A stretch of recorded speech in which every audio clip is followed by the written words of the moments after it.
Welcome to Growing Your Team, a podcast designed for small business owners seeking to grow their company with the help of employees and contractors. Your time is limited, which means growing and leveraging teams is essential for business success. The Growing Your Team podcast is the place to learn tips and techniques designed to help you know when it's the right time to hire, how to select perfect fit team members, and how to maximize productivity while creating a positive work environment. Drawing from her 10-plus years of leadership and hiring experience, here is your host, Jamie Van Kuyk.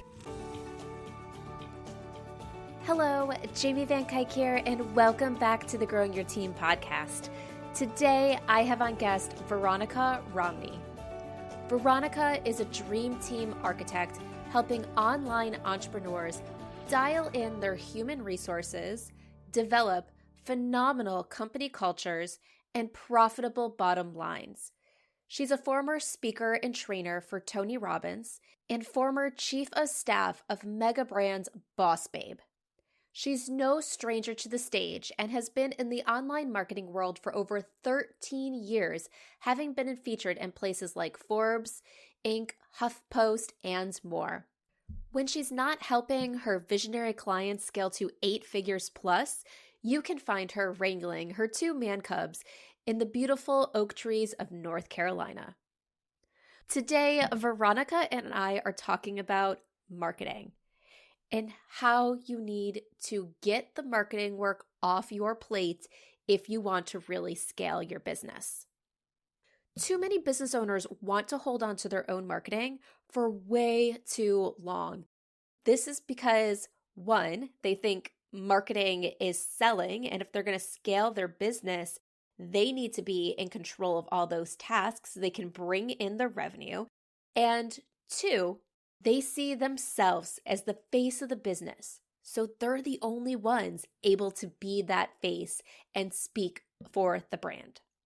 But as you'll learn in today's episode, that will hold you back. There comes a point where you need to let go of the marketing and let someone else run it so you can focus on the tasks that actually grow your business. So let's jump into the conversation. Hi, Veronica. Thank you so much for joining us on the Growing Your Team podcast. Hey, super excited to be here. It's my favorite topic to talk about. Mine too. Can you kick us off with telling our listeners about yourself and the business that you run? Yeah, so I affectionately call myself a dream team architect, and I can't even take credit for that title. My former employee said that about me, and I, as a marketer, was like, "Ooh, this is available on GoDaddy." But I find myself, I self-identify as a dream team architect because I thrive in developing leaders in my wake. And I also thrive in really busy beehives, which tend to be more marketing centric organizations. So I love teams and I love online businesses in particular because we're always making that honey.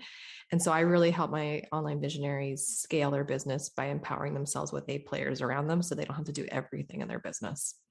Yes. And that's the goal, to get out of doing everything and allowing other people, trusting other people, understand that you don't have to do it all. And I'm sure when it comes to a lot of stuff, especially in the creative marketing space, a lot of people get into that. And I know this covers a lot of different industries as well. People start businesses, they're doing everything and they're like, wait, this is my way. I'm the person, this is my process. People are hiring me because of me. And it can be very hard to let other people take over the things that touch the client. Yeah. Well, we are the product. So we market the product. We are the product. We fulfill the product. We are the product. Yeah. Our face is the billboard on social media. Our product is us and especially if you're an online education, online info product based organization, you're literally selling what you know. So it's really difficult to ever imagine yourself like relinquishing any of that when you're all over that. So it feels counterintuitive and almost like unnatural in a lot of ways, which is why I think a lot of online visionaries really struggle to delegate and like let go. Yes. But you need to do it if you want to scale. Like there's only so much you can do. And if you don't allow other people to help you, your business can only grow so much. So there might be those bigger goals you want to achieve that you realize are out of your reach if you don't hire the right team to help you get there. Absolutely. And this is the distinguishing thing, right? Like, are you creating a job for yourself? Are you creating a business for yourself? You maybe have heard that before, but it's like, it's another thing to actually experience when, like, we aspire to leave the 9 to 5. We aspire to start our own company and to be an entrepreneur, to have total freedom. It's the word I hear the most. I want to be free, free in my time, free in my choices, who I spend my time with, doing what I want, when I want, making the kind of money that I want. And I think that's a really beautiful, like, brave heart kind of mode, like, battle cry. But actually being free is a very different experience. And the more you bring around you, the more that you offer and the more people around you, the less free that you feel, because you're like, I feel like I just became a parent of 12 kids. And Right. I don't even, like, I can barely handle the 2 that I have. Like, like, what is this? This is not what I thought hiring a team would feel like. So there's a lot of stuff that happens when you start to attempt to let go of doing everything yourself. Yeah. And I love kind of what you said is like, yeah, so many people do start a business of their own because they want that freedom that they believe it's going to bring. And then most people build businesses that don't allow that freedom. And they're more trapped to their business 24/7 than they ever were at a 9 to 5 job.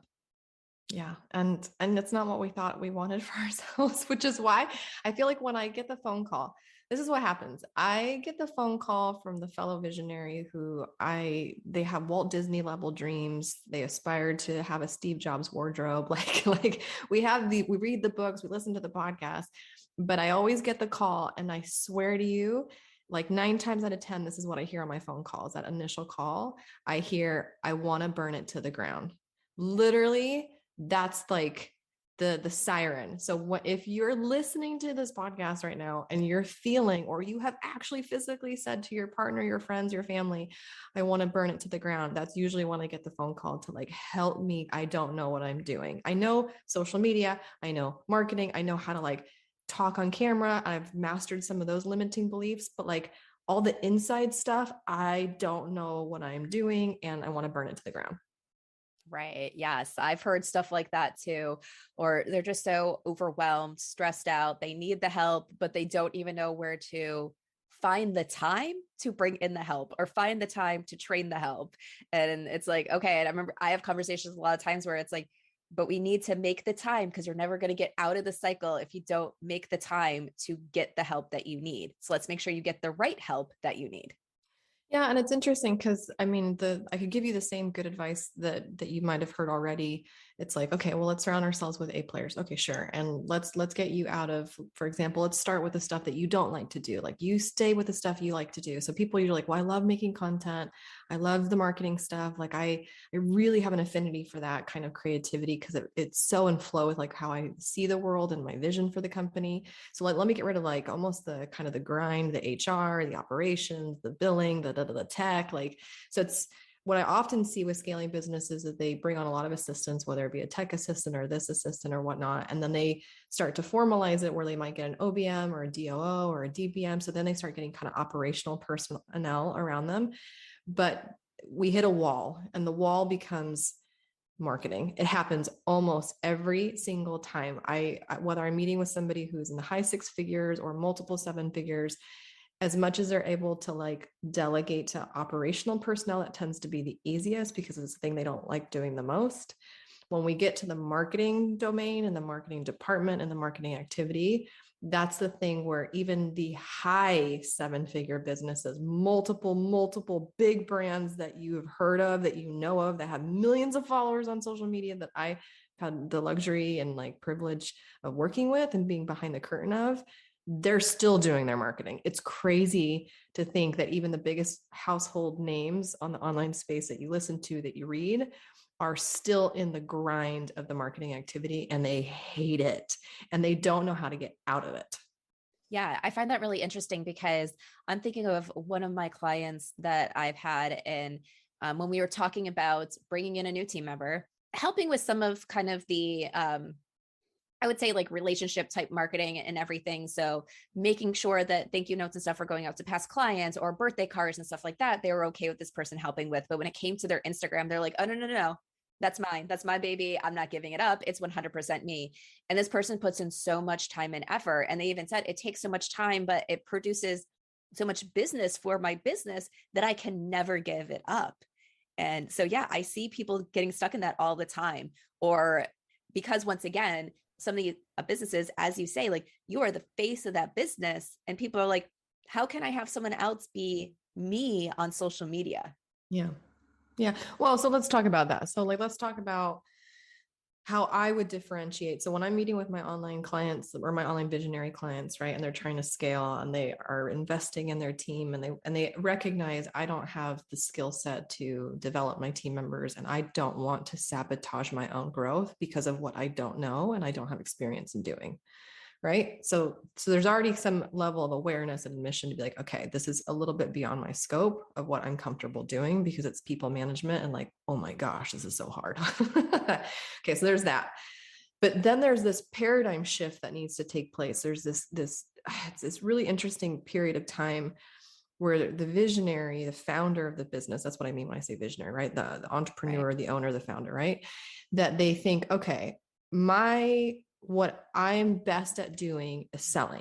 No one can sell as great as I can. I'm like, well, yeah, of course, because you're selling yourself. So there's so many things that you can say that I would never be able to say, because who knows what you're going to say. Like, sometimes you're on these webinars, like, and the team in Slack is like, what did he just say? What are we doing? What are we giving out? Oh my gosh, like pandemonium all through Slack, because the visionary in the moment, feeling it in the vibe of the moment, just goes, we're going to do this, and you're going to get a car, and you're going to get a car. So yes. Someone I know in my circle, they were on a webinar and they announced something like a free consultation, and they didn't actually pay attention to how many people were in the webinar. And so the amount of people that signed up for it, they're like, oh my gosh, how am I going to handle this? And they're like, I probably should have looked at the attendance size before I spotted out there I was going to do this for free as a way to market my business. Yeah, no, it's I won't say names, but one of my former employers was notorious for doing this, and every single time he would go live, all of us were like, everybody pay really close attention, because we don't know what we're going to give out. Like, we might give out a Tesla, we have no idea what's, like, it's always just this kind of gamble, right? So if the answer is nobody can, if the assumption is no one can sell as well as I can, I'm like, well, yes, correct. If you are selling off the cuff and sporadic, spontaneous, then of course you're going to be the best salesperson. So there's that. So theory, or this, like, I don't know, limiting belief, not to be Tony Robbins-esque, but like, there's this like belief that you have, the story that you're telling yourself is that nobody can sell to the degree that I can. Well, I'm like, well, correct. Unless you give another team member specific parameters of what they can and can't sell, and to the degree that they can go above and beyond just what's listed on paper, then of course you're the only person that can sell as well as you can, because you give yourself unlimited access and permission at all times. So that's number one, right? There needs to be an admission there. But when it comes to what I call messaging moments, this is where I feel like my visionaries struggle the most because of social media, because, what is so relatable and so like almost like tangible is like your audience feels like they're in a relationship with you, because when you're talking direct to camera on your phone, it feels like we're just in a conversation, just you and I. Right. Can I give that to somebody else? And the answer is no, you can't, to some degree. However, you showing up on Instagram is not your marketing strategy. And I think too often times we associate singular messaging moments as the marketing strategy for a scaling business, and it's not, right? Great marketing, the best kind of marketing, scaling marketing, big business marketing is not just social media. It's search, it's social, it's paid, it's relationships, it's collaborations, it's going on a podcast. Like, there's so much. So what I start to do with my clients, okay, what in the marketing sphere of activity can you and only you do alone that no one else can do? And then whatever we identify as the things that only you can do, can we make it more efficient so that you're batching it, or that you're planning for it so that it's not every day and it's not sporadic and it's not all consuming? Because when you wake up with a sore throat, or you wake up the next morning after having a huge fight with your partner, the last thing that you want to do is get on social media and be like, hi, my life is great, buy my thing. Right. So like, we have to put some structure around even the thing that you think that only you and you yourself can do. The rest, we want to delegate to your marketing leader and the marketing doers on your team. Now, you might be listening thinking, well, that's nice. I definitely have like doers because I'm full of contractors and vendors and I'm surrounded by people all the time. But they're more responsible for the Asana task than they are your brand's future. Right. So what I see as a huge problem in the marketplace, and I don't know if you've experienced this, is the lack of marketing leadership, not marketing doers. I can find social media managers, I can find paid vendors, I can find graphic designers, and certainly there are great ones and there are not great ones. So I'm not saying that you have to kind of go through like, the pile to get to your Prince Charming without a shadow of a doubt. But from a marketplace, volume and supply and demand, there's a ton of practitioners. There's a ton of doers and individual contributors and service providers, tons. There is not, however, an abundance of any kind of marketing leadership. In fact, it almost feels like impossible. I can't find it, because if you find somebody who has enough marketing savviness and skill and they're not shy, they're going to do it for themselves and not for you. Right. And that's actually one of the things I hear all the time when people are like, oh my gosh, hiring for marketing is so hard, because you think you found someone. And then they're like, well, I can run a business doing this. And then they go off and start their own business. And then I hear the challenge from businesses where they're like, I'm tired of working with contractors doing this because they get so many clients. Like one of my clients is like, I feel like we're always the bottom of the barrel. Like, or they were working with an agency and they said, our account would constantly get switched to a new account manager every 6 months. And we were having to spend all this time training someone new on what our brand was and all this stuff that they're like, we're tired of it, and trying to bring it back internally.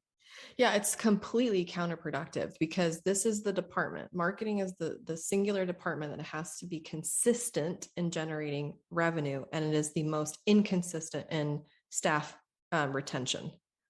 And I define staff as vendors, contractors, part-time, full-time, employee, 1099. I don't really care so much of like the nature of the person, but the fact is like it's a revolving door, musical chairs of people. And yet you depend on this department to consistently making you money and honey. So it's completely counterproductive for what the department needs to do and what's actually happening in the trenches of the department. So what is your advice to help alleviate that? So right now people are probably like, oh my gosh, I need this help, but now you're telling me it's gonna be a revolving door. I don't want to take the time. Yeah, I have strong opinions. Maybe because I'm Cuban, maybe because I'm the oldest, maybe because I'm an Enneagram 8, but I have strong opinions about this because I am both a visionary myself and work with visionaries every single day with my clients. So too have I been a rainmaker or a marketing leader in businesses as well. Like I've been the director of marketing of a $21 million department. I've been, chief of staff and CMO and for some big names. So like, I know what it is to be the leader that's responsible for the consistency of like strong KPIs and good performance. And I know what it is to like manage and also be dependent and reliant on those leaders to be the best of the best. So like it's like almost like I have both perspectives of a car accident in a way, because I can see the problem and I see it from both sides and I have empathy for both sides tremendously, right? And see how they almost like sabotage each other. So here's what I see in the marketplace today. I see the lack of marketing leadership completely. So what happens is, right, you as an employer go out and like, okay, screw this. Like I'm tired of these aspiring entrepreneurs who want to work for me for a hot second, take what they can from me, and then start their own company. That sucks. Right. So I'm going to go to corporate and I'm going to hire somebody who has corporate experience, who has, a track record of retaining and staying at a company. I take this individual who has a really shiny corporate resume, I bring them into the organization, and they're like, it doesn't translate. Right? What we do in corporate America, versus what we're doing in the wild west of the online space is dramatically different. And the speed in which we do it and the fires in which we're putting out and the daily triage is very, very different than what happens in corporations where they have budgets and they have payroll and they have roadmaps and it's like way different. And so you get this really shiny corporate experience. It's really expensive. I'm talking like 150, 180K plus revenue incentives. You take them into the business and it doesn't translate. So then you go back to your team and you get mad at your doers for not leading and not for anticipating your needs and not being proactive, but they're like, but we're stuck in the doing, So here's my personal opinion on like how to solve this problem, because I genuinely feel like the perfect marketing leaders are not just sitting around waiting on LinkedIn for your job post. Like they're just not. And not every corporate person will translate to the online space. So I don't want you to like do something with a really expensive price tag and it just not work out. And then you feel like you're just like done. And again, I want to burn it to the ground. There comes the saying, I'm burning it to the ground. So my personal opinion is that the best leaders are ones that you train and develop, not so much that you hire. So for me, if I had a whole bunch of doers around me, or if I knew I had somebody in my organization that like genuinely, wholeheartedly believed in my mission and my vision and like never really brought an umbrella to the brainstorm, right? Like, but really was like open-minded and was so behind where we're going and like really sold on what we're trying to do. And like, I'm telling them I want to build Walt Disney World. They're like, let's do it. You know, I have no idea how, but let's do it. Like, that's that kind of excitement for the future that they share with you as a visionary. But they also have some kind of track record with you of like being a rock star doer, right? Right. Those are the ones that you want to like take your time and develop into a leader. And if you can't do it, then obviously certainly like seek out outside help to do it in some kind of leadership program. But like, it's really, to me, the best and the stickiest. Like if you want somebody to stick and you want somebody you can rely on, is taking somebody from the bottom and training them to the top, and like starting with the right person and giving them the right tools to be successful for you long term. Yeah. Yeah. I love that. Because if you think about some of the things you said in there, okay, you take this corporate person, it might not be the right environment for them, but you think they have all these skills, but they also come with this hefty price tag that you might not be able to afford as a small business. So sometimes you have to start lower and train people up because it's what you can afford. They can grow, their position can grow, their pay can grow as your business grows. Yeah, exactly right. So for me, yes, it's simply said, the best leaders are not hired, they're trained. Now, if you're listening to this, you're like, great, that like actually confirms a lot or validates what I've been thinking this whole time. So that just makes me feel better that I'm like going to actually stop looking on LinkedIn for my random unicorn. And I'm actually just going to make my own unicorn. Great. And if you feel confident in your leadership skills and your management skills to do that, to home grow a leader and be like a level 5 leader yourself, amazing. If you're listening and you're like, I don't even feel like an adequate leader myself, let alone being responsible to make another leader, like this is normally where I step in, because it's like, I understand that is a skill set that not all of us are given. And quite frankly, as somebody who comes from corporate America, leadership development for middle management is really not ideal anyways. Like everything that I've ever learned on how to be a leader and a manager myself has been through like sweat, blood, and tears, lots of tears. Right. It's the same process of being a mother. Like they're alive and I'm doing a good job, but I'm also learning the hard way. I read all the books, but I'm still learning the hard way, you know? Right. And that's what it is to also people manage. Like there's only so much you can read in an HR handbook that can prepare you for what it is to manage human beings that have lives outside of the business walls. Yeah, right. Exactly. I would say, yeah, I totally agree with all that. You know, I think of my time as a corporate leader, learning how to be a leader. Like, there was so much, it was like trial and error, be thrown into the fire, figure things out. Because sometimes even when you go through leadership training at first, when everything is so new and you're trying to learn everything, it kind of, you're learning concepts, but you don't know how to get to apply it. And until you actually have been in situations where you're like, oh, or even hindsight looking back, you're like, now I know what they're talking about there. Like I could see it and that's how you do it. So yeah, there's so much of the training that it's missed if you're doing it without the experience as well. Yeah, no, exactly right. So like, even for me, as I walk into a brand new year, like as I go about doing some of my fractional chief of staff services, like I keep coming across the same wall. Like, so what I'm sharing with you is even what I face in trying to help my clients as a chief of staff is to staff them up.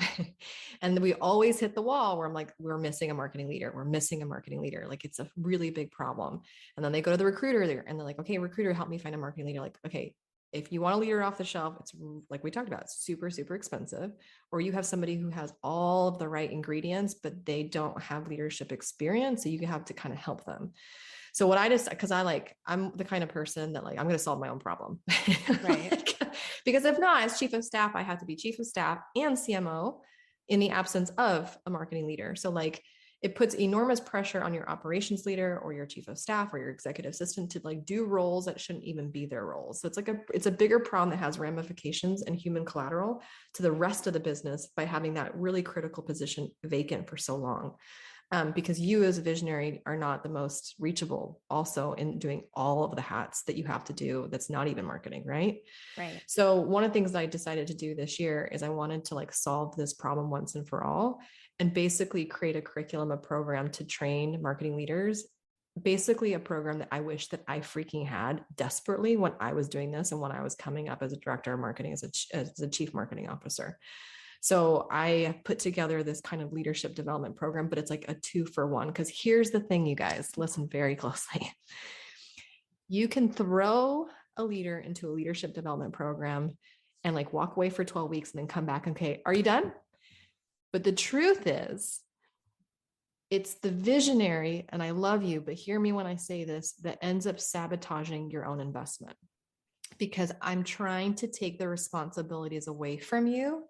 And that's going to cause a whole bunch of internal strife and a whole bunch of mindset stuff that's going to come up that you're like, oh, I don't like this. Like, because we need to take things away from you so that you can do more things to propel the brand and the mission, the vision forward, and things that you've been so accustomed to doing and think that you can only do it better than anyone else. So there's a lot of mindset stuff that has to happen for you to truly let go of marketing so you can do what marketing can't do.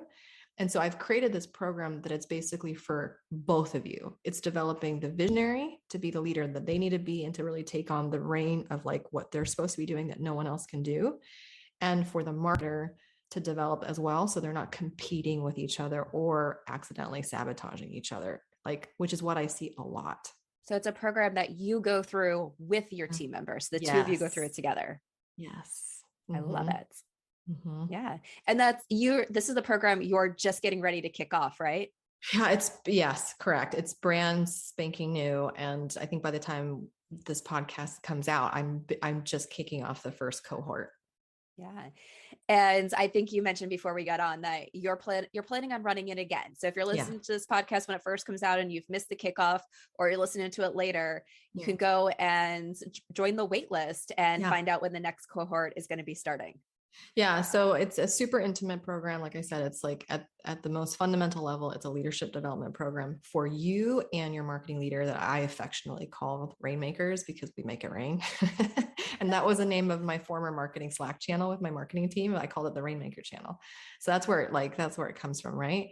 But yes, it is a cohort that we are running, and we'll probably reopen it into the spring and then maybe a couple other times. But if you want to know more about it, you can just go to rainmakerresidency.com. Because it is truly something unique. There's nothing like it in the online space. I can tell you that right now.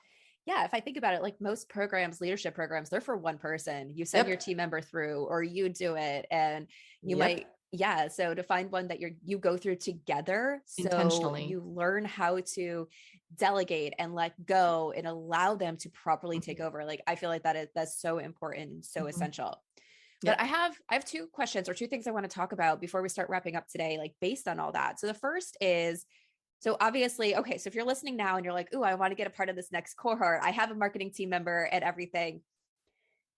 What if the marketing team member you see that potential in them, but they're like, yeah, no, I don't want that responsibility. Okay. So if you've ever read Traction, which is a great book, it doesn't always translate perfectly to the online space, but there's some really great fundamentals in it. And one of the things it talks about is the, GWC, right? Does your team member get it? Do they want it? And do they have the capacity for it? So maybe you identify them as somebody who has the capacity to be a really great leader, and they certainly get what you're all about. But fundamentally, if somebody doesn't aspire or want the role, do not force it upon them. You cannot. Here's what I know about aspirations, because I've studied this a lot for developing some of my marketing keynotes, is that people align their actions with their aspirations. So if a person doesn't actually aspire for leadership opportunities, don't impose upon them just because you want that for them. They have to want it for themselves. Yes, I think that's so important. I'm actually speaking to a client just recently about one of their team members who is leaving, and they're telling me the whole backstory. And part of it was this team member was in a different role. They kind of presented the current role to them. They were hesitant. They're like, I don't really know if that's what I want. They ended up putting them in the role anyway. The person's been there for a few years now. They gave it a good try. They're good at it, but coming back and they're like, I'm really realizing this is truly not what I want. I've even tried it for 2 years. It's not what I want. And now they're like, okay, what do we do next? And sometimes, yeah, that want is important. Sometimes that want is something that you can work through because people really don't understand what the other position is. Sure. They don't see that their strengths align. So sometimes it needs a little bit of that education, letting them know, let them maybe test the waters on like a project here or there, giving them a little bit more responsibility, help build up their confidence that they could actually be good at it. And then that want will be brought along. But yeah, then there's other times where that want is never going to be there. So don't force them. Yeah. And it just sets everybody for a whole bunch of like disappointment or resentment. Like you don't want to impose upon somebody your vision for them. They have to kind of have that vision for themselves. So even when I'm coaching my clients to do kind of like annual reviews with their employees, I use this analogy. I'm like, take your employee to the window and ask them what they aspire, what they see outside the window for themselves in their future. And I'm like, but here's the challenge that I impose upon you. Like, this is my challenge to you. Don't paint it for them. So like for you, it might be like, I aspire for a beach house. I think of this really beautiful beach landscape, and your employee's like, I love the mountains. But if you take them to the window and then describe to them what you see out the window, they now feel this like almost burden to have their aspirations and their vision for themselves match what you have for them. So like, it's really important that when you ask somebody, hey, as I grow this company, I really want to understand what it is that you want for your future too. And I would love to see if there's an alignment, because if I'm conscious of what you want for yourself and I know what the company and where we're marching towards, if I can like sync that up together, it's a win for you. It's a win for me. And obviously we'll stay together a lot longer because I'm fulfilling your needs and you're fulfilling my needs. So like the biggest thing that though for visionaries, because they're so good at this, is that they can vision cast for anybody. They do it for their spouse, they do it for the dog, they do it for anybody. So the key is to try really hard not to impose upon your vision for somebody, for the vision for they have for themselves. Yes. And I have a story that I'm sure I know for a fact I shared on the podcast before, but just the real brief overview is I had a team member that I was pretty much doing that. I was kind of like pushing her and I was having my vision, and she sat down and she said, why are you trying to push me off your team? And I'm like, what? I'm like, I'm trying to help you get to that next level. And she goes, this is where I want to be. She was an older employee and she goes, this is the position I want to retire in. So why do you not want me on your team? And it helped me realize, I was like, oh my gosh, I am pushing my drive, my goals, my desires on my team members. And it's what made me realize I need to find out what my team members want to do and help them achieve their goals versus giving them my goals. No, it's exactly how aspirations work. Like if you study like just the psychology, the human behaviors of like what we aspire to, it's interesting. A quarter of aspirations are nothing new. A quarter of people's aspirations is just maintaining what I already have. So like, I love my marriage. I'm happy in my marriage. I aspire to maintain my marriage. I don't aspire for a different man. Right. So just remember that actually a lot of people's aspirations is to maintain what they already enjoy in their existence and in their present, and they want to maintain that in their future. Not all aspirations are different than what they have right now. Yes. Love that. All right. And then my final question before we get into the wrap up questions is, all right, so we talked about how it's really important as the business owner, the business leader, the visionary to get yourself out of the marketing, especially the marketing strategy. Yes. But where does that normally come in? Because I feel like this is one of those things where it's like a catch-22. People are like, I need team members to help me do the work because I can't take on more. But once I hire them, I need more business to actually be able to afford to pay them. So in my mind, and I want to know if I'm wrong with thinking about this, is you do need to build some of your team of doers, and you will be in that marketing role at first, but then there needs to be that point where you pull yourself out of it, just like you pulled yourself out of some of the day-to-day work of fulfilling client requests, right? And this is where it goes awry really quickly and again, this is what I was kind of alluding to before, so I'll really just nail it now. It's like the visionary self-sabotages. So what I mean by that is they bring team members around them and they start to shed. Like, I'm going to start shedding all of these tasks. I'm not doing this anymore. I'm not doing this anymore. I'm not doing this anymore.